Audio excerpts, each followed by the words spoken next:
do with your ballots, just fold them and pass them one end, and we'll pick them up.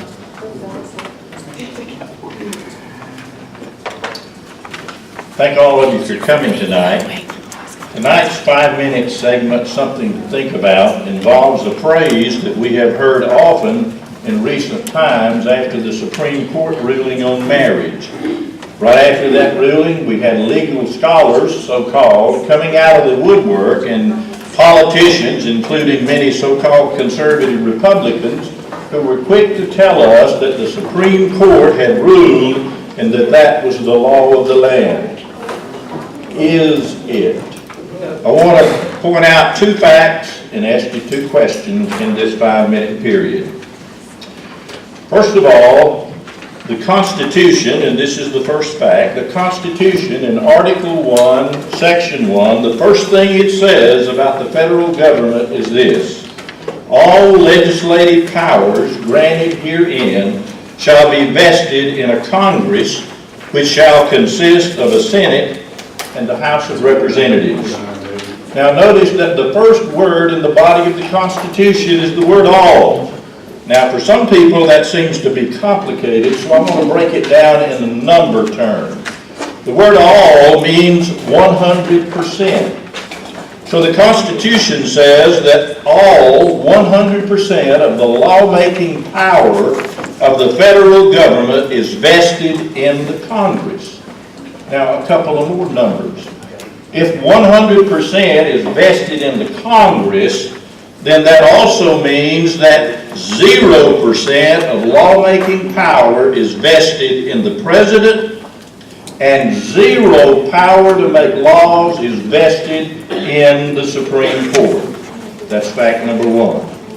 Fact number 2, in 1996, the Congress passed a bill entitled the Defense of Marriage Act, in which it defined marriage as the union of one man and one woman. It was passed overwhelmingly by the members of Congress. By the House, a 340 to 67 majority, and in the Senate, 85 to 15. Shortly after it was passed, President Bill Clinton signed it into law.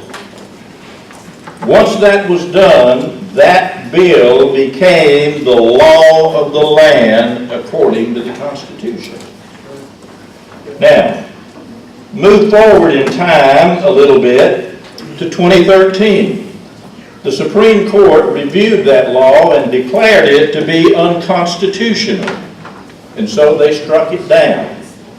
They have that power. But in 2015, the Supreme Court came back again and declared there was a new law, and that the definition of marriage had been changed to include men with men and women with women, as well as a man with a woman. Now the question that we need to ask ourselves is, when did the Congress meet between 2013 and 2015 and write a new law redefining marriage? Does anybody remember reading about that in the paper? Did anybody see it on the news where the Congress had passed a new law? No, they didn't. It didn't happen. And so the question then really for us is, since the Congress didn't pass that law, the President didn't pass that law, though he was in favor of the ruling, the Supreme Court made that or claimed that it was the law. Now what did the Constitution say about the power to make a law? Where was it? In the Congress. And so when we look at Kim Davis being put in jail because she did not follow her oath to uphold the Constitution and to obey what they said was the law of the land, they put her in jail. Now, I'll leave you with this question.